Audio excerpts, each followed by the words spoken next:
اللہ تبارک و تعالی سب سے کم عذاب والے جہنمی سے فرمائے گا، اگر تیرے پاس دنیا اور جو کچھ دنیا میں ہے سب موجود ہو تو کیا تو اسے فدیہ میں دے دے گا؟ وہ کہے گا ہاں، تو اللہ تعالیٰ فرمائے گا، میں نے تو تجھ سے اس وقت جب تو آدم کی پشت میں تھا اس سے بہت زیادہ آسان بات کا تقاضا کیا تھا کہ شرک نہ کرنا، میں تجھ کو دوزخ میں داخل نہیں کروں گا، لیکن تو نہ مانا اور شرک کرتا رہا۔ آیت نمبر 92۔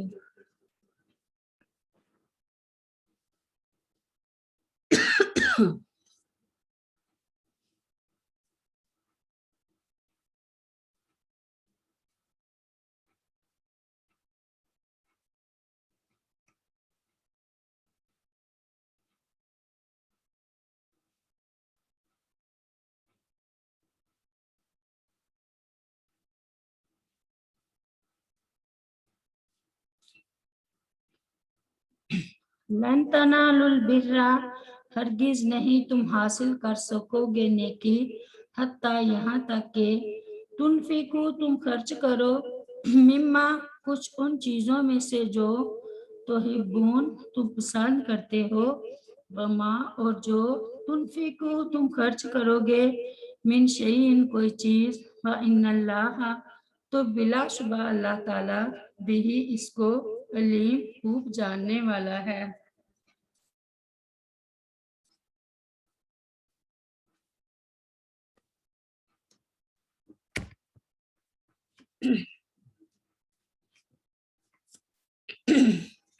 مال سے محبت انسان کی فطرت میں داخل ہے، اللہ تعالیٰ کی راہ میں خرچ کرنے سے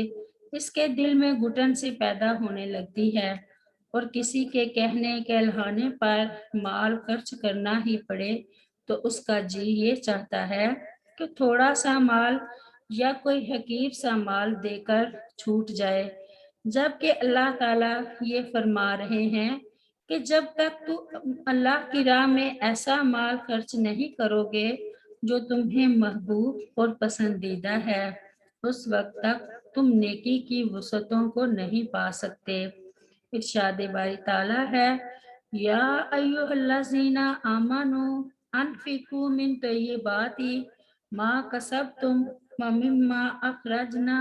لکم من الارض ولا تیمموا الخبیث منہ تنفقون ولستم بآخذیہ الا ان تغمضوا فیہ واعلموا ان اللہ غنی حمید۔ البقرہ میں، اے لوگو جو ایمان لائے ہو، ان پاکیزہ چیزوں میں سے خرچ کرو جو تم نے کمائی ہیں، اور ان میں سے بھی جو ہم نے تمہارے لیے زمین سے نکالی ہیں، اور اس میں سے گندی چیز کا ارادہ نہ کرو جسے تم خرچ کرتے ہو، حالانکہ تم اسے کسی صورت لینے والے نہیں، مگر یہ کہ اس کے بارے میں آنکھیں بند کر لو اور جان لو کہ بے شک اللہ تعالیٰ بڑا بے پرواہ بے حد خوبیوں والا ہے۔ سیدنا انس رضی اللہ عنہ بیان کرتے ہیں کہ سیدنا طلحہ ابو طلحہ رضی اللہ عنہ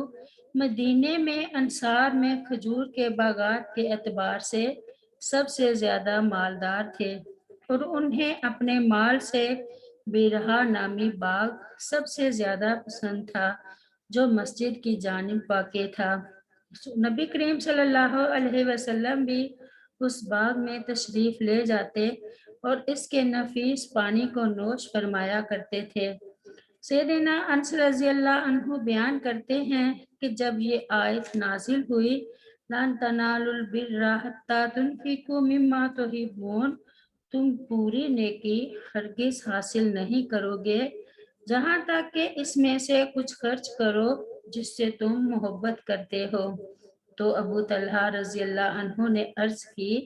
اے اللہ کے رسول صلی اللہ علیہ وسلم، اللہ تعالیٰ نے فرمایا ہے، لَن تَنَالُوا الْبِرَّ حَتَّىٰ تُنْفِقُوا مِمَّا تُحِبُّونَ، اور مجھے اپنے مال میں سے سب سے زیادہ پسندیدہ چیز بیرہا نامی باغ ہے، سو میں اسے اللہ تعالیٰ کی راہ میں صدقہ کرتا ہوں۔ امید ہے کہ اللہ تعالیٰ مجھے اس کے اجر و ثواب سے نوازے گا، لہٰذا آپ صلی اللہ علیہ وسلم اس کے بارے میں جو چاہیں فیصلہ فرما دیں۔ یہ سن کر نبی کریم صلی اللہ علیہ وسلم نے فرمایا، بہت خوب،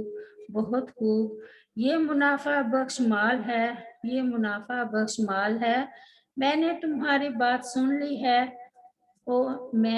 میری رائے یہ ہے کہ تم یہ باغ اپنے قریبی رشتہ داروں کو دے دو۔ ابو طلحہ رضی اللہ عنہ نے عرض کی، اے اللہ کے رسول، میں اسی طرح کرتا ہوں۔ چنانچہ ابو طلحہ رضی اللہ عنہ نے یہ باغ اپنے قرابت داروں اور چچا زاد بھائیوں میں تقسیم کر دیا۔ سیدنا عمر بن خطاب رضی اللہ عنہ نے عرض کی، اے اللہ کے رسول صلی اللہ علیہ وسلم، مجھے خیبر میں سے کچھ حصہ ملا ہے، اس سے بڑھ کر نفیس مال مجھے آج تک حاصل نہیں ہوا، میں نے ارادہ کیا ہے کہ میں اسے صدقہ کر دوں۔ آپ صلی اللہ علیہ وسلم نے فرمایا، اصل اپنے پاس رکھو اور اس کے پھل کو اللہ تعالیٰ کے راستے میں تقسیم کر دو۔ آیت نمبر 94۔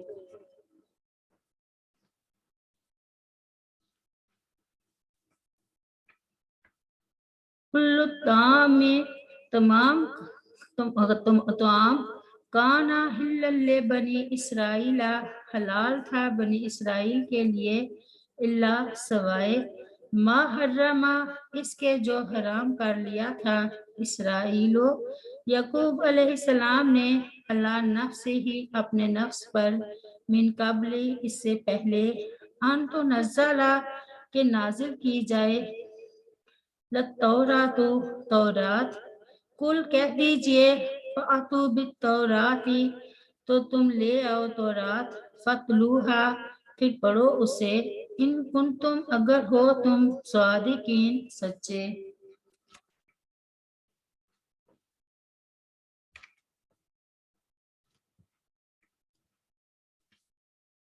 دراصل یہ مسلمانوں پر یہودیوں کے ایک اعتراض کا جواب ہے۔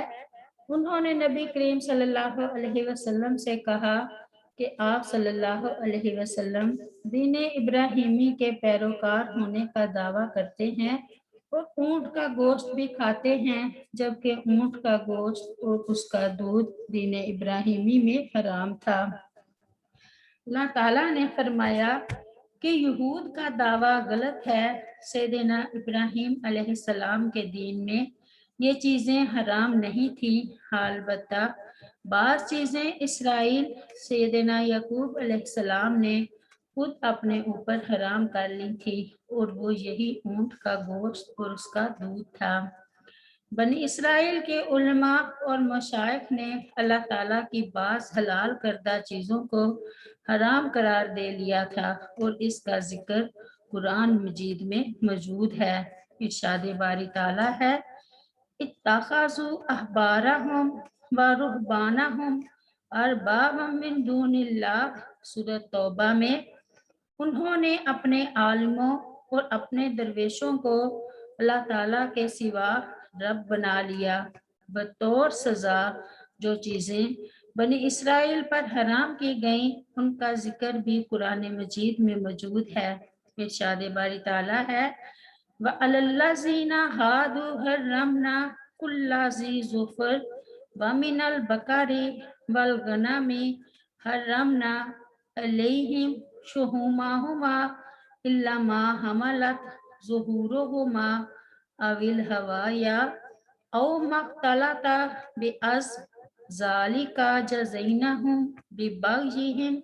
وَإِنَّا لَصَادِقُونَ، سورۃ الانعام میں۔ اور یہ ان لوگوں پر جو یہودی بن گئے، ہم نے ہر ناخن والا جانور حرام کر دیا،